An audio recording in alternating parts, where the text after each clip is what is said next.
Good morning, guys. Good morning. I think I've met everybody in the house. My name's Tom Heights. I'm the pastor of the church, and we're glad that you guys are here as we're kicking off a new sub-series. And when I say sub-series, we've been in a longer series, as most of you know, in the life of Christ. Basically, have just kind of gotten into kind of year one. Matter of fact, if you're a Chosen fan, or if you've been part of our Chosen viewing fans, we've gotten through seasons 1 and 2. Like we're now moving past the Sermon of the Mount into some other areas. I remember Katie asked last week what was next, and I think I said Jesus, whatever Jesus did next, and I thought it was a Taco Bell one. It wasn't Taco Bell. I was wrong on that. It's kind of a weird area that we're going into as far as after his main teaching of the Sermon on the Mount, what it looks like to follow Christ, what it looks like to be a Christian, how to have freedom in your life, to about, actually most of John is about the last week of Jesus' life. So there's kind of this span of time between this initial teaching of what it looks like to fulfill the law, what it looks like to love others and love God immensely and overwhelmingly, to the last week of his life, which a lot of the focus is on, where we kind of have this different types of events going on between his teaching, his healings, the way that he brought the message, the way that he loved on people.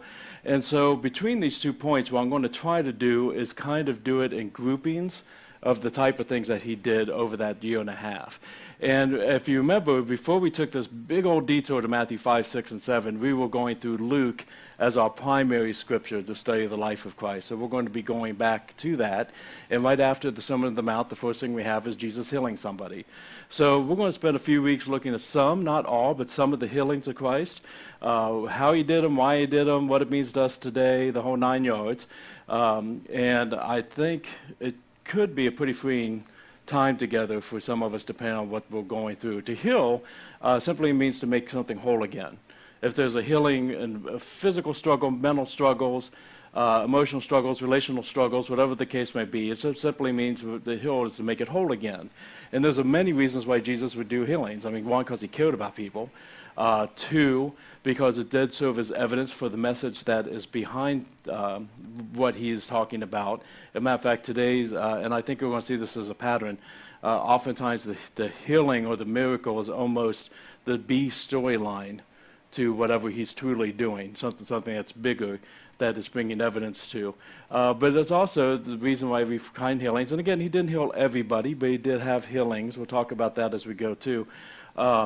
Is because of the just the simple fact that Jesus is in the business of holiness. When we talk about being holy, we're talking about being whole. That's all it means. And so as we're growing in our holiness, we're growing in healing from the sinful nature that we were born into, from the decisions that we made in the past, from the ripple effects that we go into. That's what the healing comes into. So it's kind of a big deal for Jesus. Now, I was at a conference this past summer, and the speaker was talking a little bit about some healing stuff, and they did something I want to kind of bring into it as well, from the perspective that we oftentimes read these miraculous healing situations and we don't really emotionally tug into it as much as just like, oh yeah, that's just what Jesus did. But they're like, there's ways for us to kind of try to imagine. Again, that's a big part of this is biblical imagination. What that would be like to be in that moment, what it would be like to be that person that had their life changed so dramatically, so quickly. And they showed a video. It's not the same video I'm going to show you, but it's the same general effect where today God oftentimes works through medical professionals as well and the technology that we have today. And we see, and we have the benefit of being able to see people who can see for the first time colors. We have the benefit of seeing what it's like for someone to hear a word for the first time. And I think if we kind of keep that in the front of our minds, we're going to kind of be able to marvel into these stories instead of just studying them out. So I'm going to show you one video. I'm not going to watch it because I can't watch this crap without tearing up, and I have to keep on talking after this. Why are you laughing at me, wife? We are so reverse stereotypical at home because she'll be like laughing and stuff, look over, and I'm like, it's an AT&T commercial. Okay, so with Chris's help. Ready?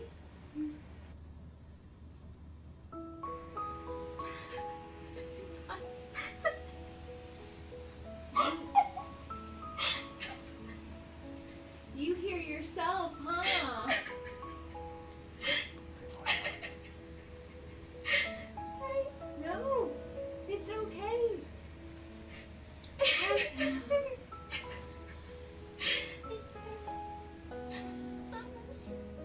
it sound? Is it too loud? It's just that's weird. Okay. Have Mom. I love you, baby. Can you hear me?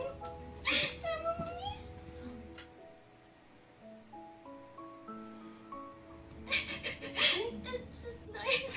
It's just noisy. It's just noise. Noise, I can okay. hear noise.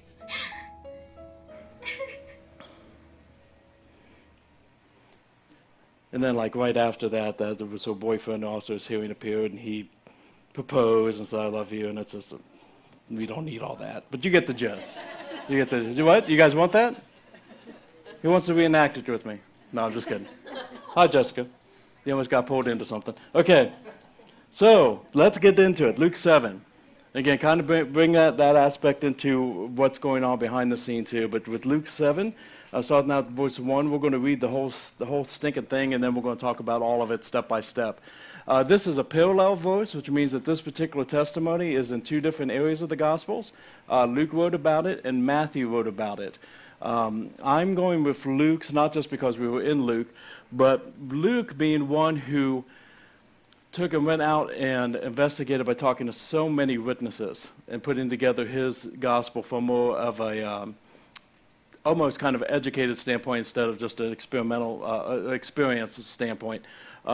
He has some different points within it that I think, for the most part, has more likelihood of nailing the entire situation. Well, Matthew is kind of writing many years later about experiences and differences there that don't make it not scripture, but it just doesn't have the same details that Luke does. Luke goes deeper. There is one section that I think Matthew covers deeper.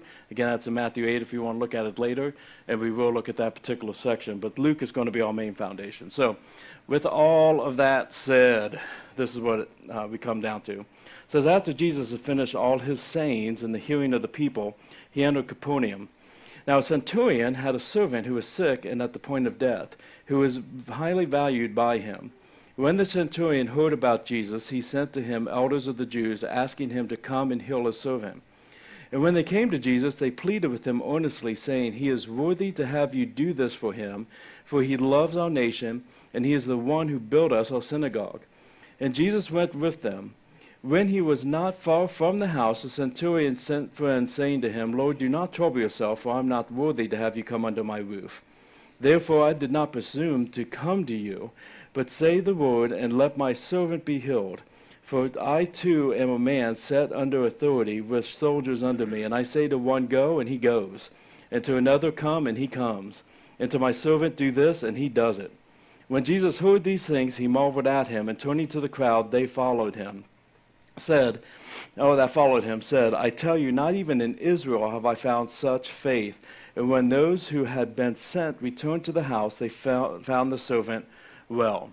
Okay, so when we're going through an entire testimony like this, one of the things that's kind of good to do if you're doing it at home or whatever the case may be is to look at the cast of characters, and I don't just mean like the people, but like what all is involved in here to kind of set the context or the foundation within it.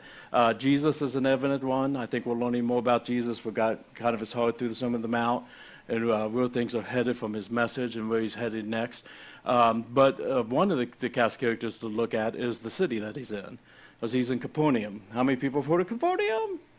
Like, and I like the little extra wave there, Mike. Like, me, call on me, I get a gold star. But we know, for the most part, when we talk about Capernaum, we talk about the light side of Capernaum.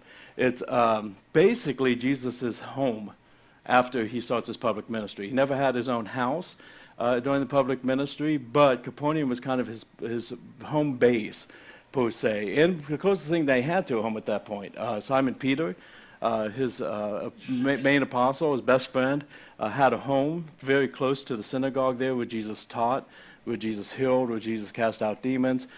He would stay there whenever they were not on the road at Peter's house, which was kind of unique in the time.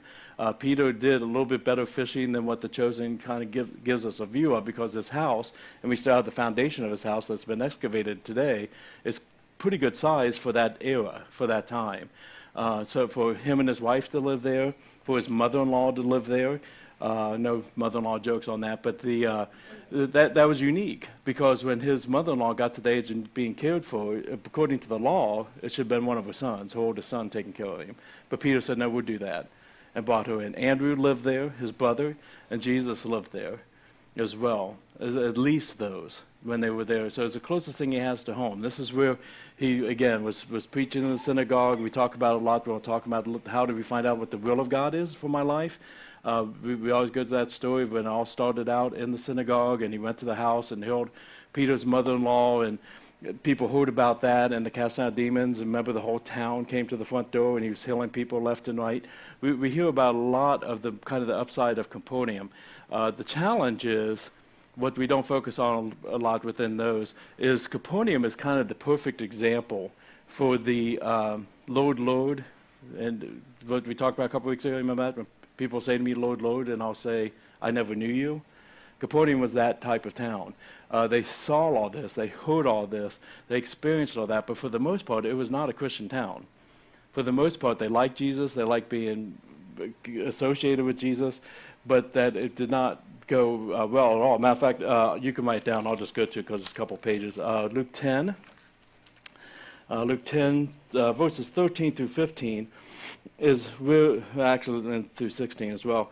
Jesus is talking about his woes. Remember, we've got the blessings. Blessed are those that are weak. But there's also woes. And he's saying, woe to this city and woe to this city. Because if these other cities that they always look down upon had the same events happen in their town, if they had seen me and they heard me and they were healed, then they would have repented and you didn't, is where it starts. And then when you get to verse 15, he says, and you, Capernaum, will you be exalted to heaven? You should be brought down to Hades. Because they saw and they experienced, but that they still rejected. We need to kind of keep that in mind when we're talking about Capernaum in this particular aspect of things. Within that, then we have a couple people. We have a centurion. What do we know about centurions? Anybody? Guess. Romans. Okay, so Romans means Gentiles. Soldiers, which means that they're part of the problem. They're the oppressors overall, and very unlikely to be a hero in any of Jesus' testimonies, at least from a worldly standpoint. Oftentimes, those are the people that are the biggest heroes, but not necessarily expected to be a follower of Christ because, again, we have this racism, we have this prejudice within this community of the Jewish people being God's chosen people and the Gentiles who are dirty sinners from afar. Matter of fact, they use the phrase from the east and the west, that they were from afar, where Jesus is moving past that. He's breaking through that prejudice. Again, the standpoint of that was at the beginning when God says, you are my chosen people, it was so that the rest of the world sees what it looks like to follow me and that they would be drawn to me. And the Jewish people said, oh, we're God's chosen people, that means you guys are trash. So it was quite a different aspect of what they had there. So he would be part of the trash as far as how the Jewish people would look at him at that time. However, he was, according to these guys he sent, they used the phrasing, let's make sure I get this right. Yeah. But when they're talking about him, let's see, who does this, he's worthy. Yeah. Okay, it must be a Mark testimony. But we're talking about being a God lover, a God follower as a Gentile. Basically what that means is they're essentially acting Jewish, except for they have never gotten circumcised. I'm a Gentile who believes in your God. I'm a Gentile who believes in your nation. I'm a Gentile who believes in what God's doing. I'm a Gentile who keeps the regular times of prayer every day. I'm a Gentile who takes and worships God through acts of generosity and taking care of others, which is part of our worship, or should be. He does all of these things, but he's just not grafted in through circumcision. And so that's something to know about him as well. And something that's also weird about him from all this standpoint is that he values his servant. As when we're talking about servant here, again, we're talking about slavery. We're talking about something that's in many ways different than the slavery we experienced here in the United States, the travesty that we had a couple, 150, 200 years ago. But in many ways were also very similar.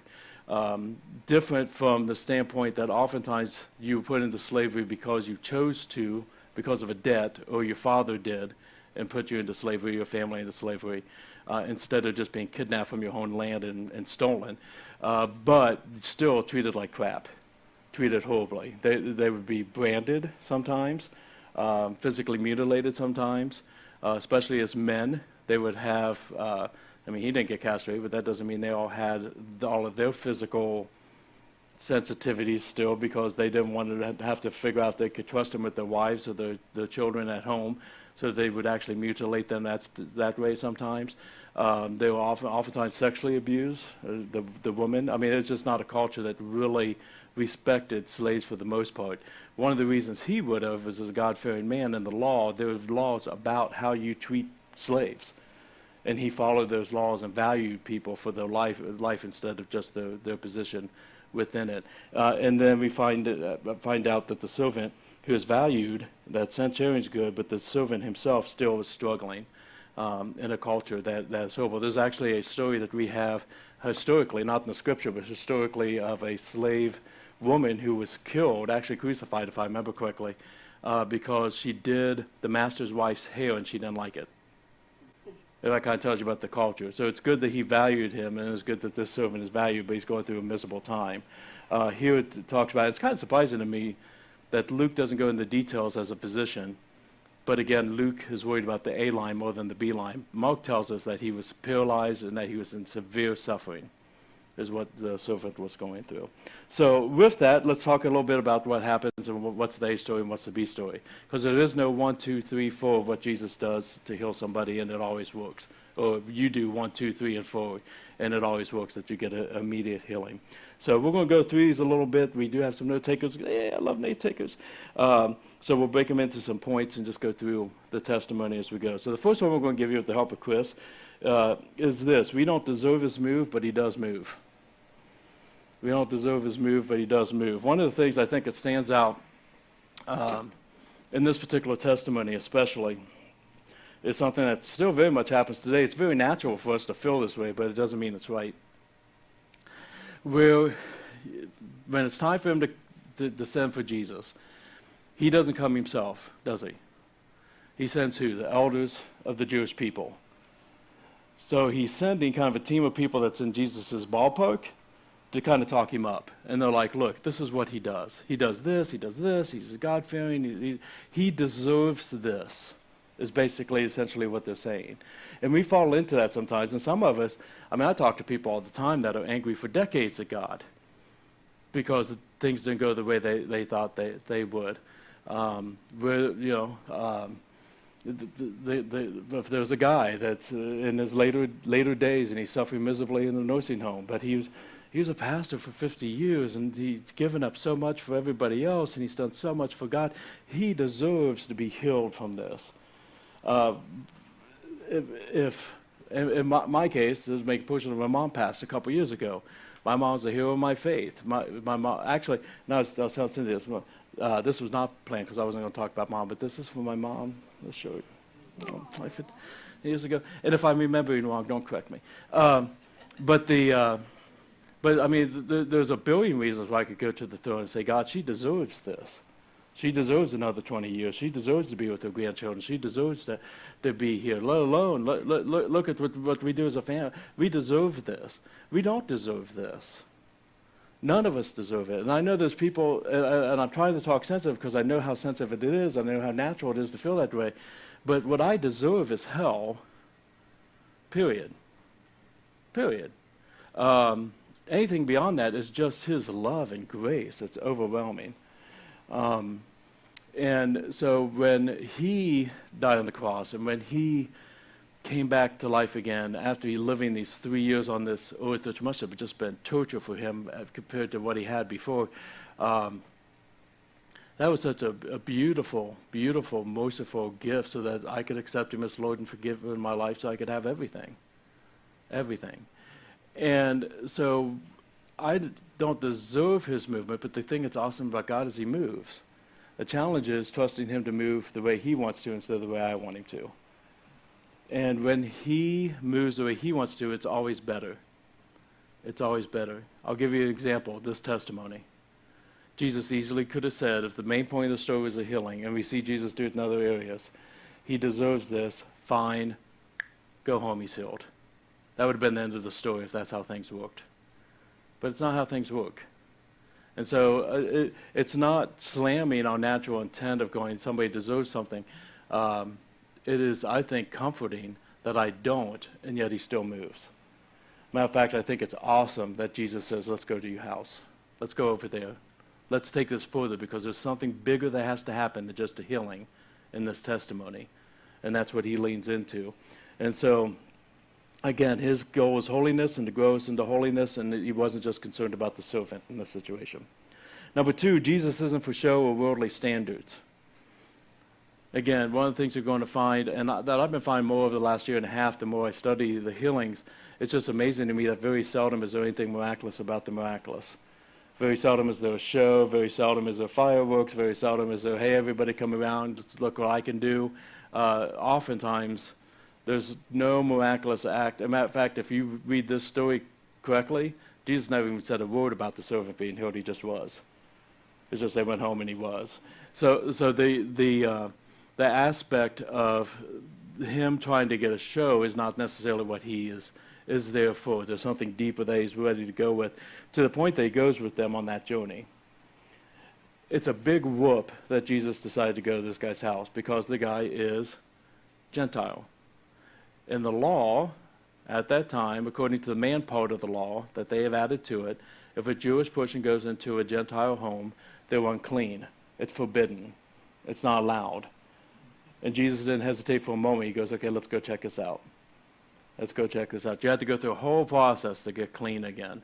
And Jesus never once hesitated. That's another one of the reasons why the centurion never even dreamt of inviting him to his house, because I can't do that to him. I'm sensitive to his needs. I understand how that nation works. And he didn't get held up by what the church thought any more than he did about the show. He again, going in the house is forbidden. Jesus liked to do that kind of stuff to mess with their heads, break through that law a little bit.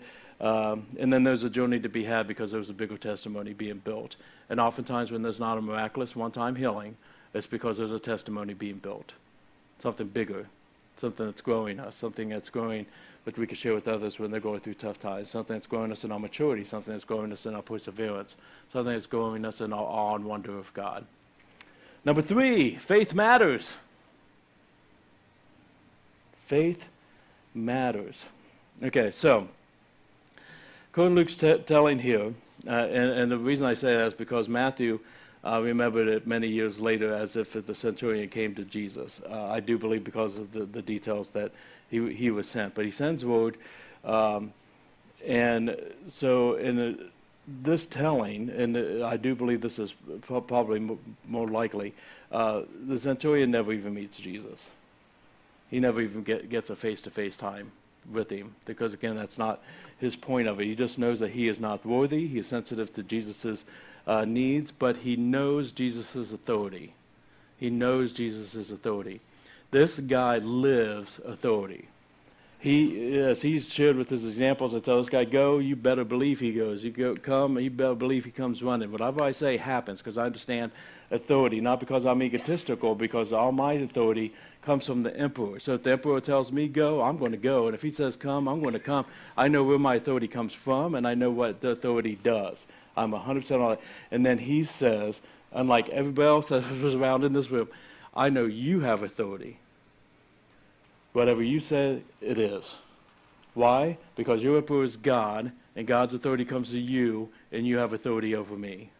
You have authority over sickness. You have authority over the world. And again, this is an important one for us to follow up the Sermon on the Mount was, because what did we end it with last week? They were amazed at his authority. He taught as one who had authority. And that's something I think we lack. We lack. When we're trying to decide if we're going to make a faith step or a faith move, or if God's called me to do this or whatever else, I'm continually trying to grow to say, you want that, Daddy? Okay, here's confirmation. I'm in. That's what it should be. And then I end up with all this other stuff. I don't feel like doing it tonight. Or da, da, da, da. Also, he is the absolute Lord, right? You remember this? Is Lord absolutely. And this guy got that. More than most of the people as we see anywhere in the scripture. I understand your authority, and I'm under your authority, and I'm pleading with you, because I know if you say it, it's done. And Jesus is what? Amazed. He marvels at the faith of the centurion. 2 times Jesus marvels in the scripture. One at the lack of the faith of the Jews in one situation, and here, because the Gentile has more faith than anybody in Israel. And he's just like, man, that's awesome. And he says, this is awesome. This is he understands that authority. The absolute Lord is Lord absolutely. And faith made all the difference in this particular unmiraculous miracle. And then I'll give you the last one. Everything is turned upside down. The Gospel of Luke is the Gospel of Amazement, and talks about how everything is turned upside down through Christ in that perspective. Here, Jesus says to them a very shocking comment for the Jewish people standing around him, including the elders that the centurion sent. Because I can't imagine centurions came to plead for Jesus, and Jesus said, let's go to his house, and they said, well, you go ahead. We got to go ahead and follow up with that Taco Bell one. They're there. And when he says to them, I've never seen faith like this in Israel, that's a slam against every prejudice that has ever been held within the culture that's standing right in front of him. This is the part I want to read from Matthew, because Matthew, I think, details this one out better. Again, you don't have to turn there, but write it down so you can read it later. Make sure I'm not lying to you. Matthew 8, 10 through 12 is what I'm going to read to you. Matthew 8, 10 through 12. That when this moment happens, it says, Jesus marveled or was amazed and said to those who followed him, truly I tell you, with no one in Israel have I found such faith. I tell you, many will come from east and west. Do you remember me just using that phrase? He's talking about the Gentiles. So in other words, the Gentiles will come and recline at the table with Abraham, Isaac, and Jacob in the kingdom of heaven. What he's referring to there is a very common phrase that they had at the time for heaven. That there's going to be this great feast with the heroes of our faith, our Jewish fathers. We're going to be there, he's saying, at that feast that you're all looking forward to, there's going to be a lot of Gentiles. While the sons of the kingdom, Jewish people, while the sons of the kingdom will be thrown into the outer darkness, in that place there will be weeping and gnashing of teeth, which is a reference to hell. That's a very scandalous upside-down statement. That's not making anybody comfortable in the room in any way, shape, or form. And then, by the way, just to let you know, the servant's healed. It has so little to do with that healing. All of it is a catalyst for a bigger testimony. And I suggest to you that oftentimes when we go through tough times, there's usually a bigger story behind it someplace. There's something else that's going on. Now, the servant, I'm thinking, is probably pretty pumped up. Don't get me wrong. It's a really, really cool thing. But it's not the point of what Jesus leaned into, to be able to lead others. It's not about your heritage. It's not about if your grandma took you to VBS. It's not if you grew up in the right church or not. It's about your personal relationship. If you've accepted Jesus as leader and forgiver in your life, by acknowledging with your mouth he's the Son of God, believe in your heart he died and rose again, you're God, I'm not, I give my life to you, I'm following you. That's what it's about as far as the start, and then from then on in, it's a growing relationship, a growing to be whole. That's what the story is truly about. And a paralyzed man who's suffering deeply is a great example of the freedom that Jesus Christ can bring into situations of all kinds. I love when it's talking about Jesus being amazed. On this standpoint, I hope somebody else remembers it. There used to be, I think it was just pretty much on the radio, I don't think they did TV, but like the Good Feet store does commercials. Everybody over 45, yep. I pay attention to them. Huh? You're not 45?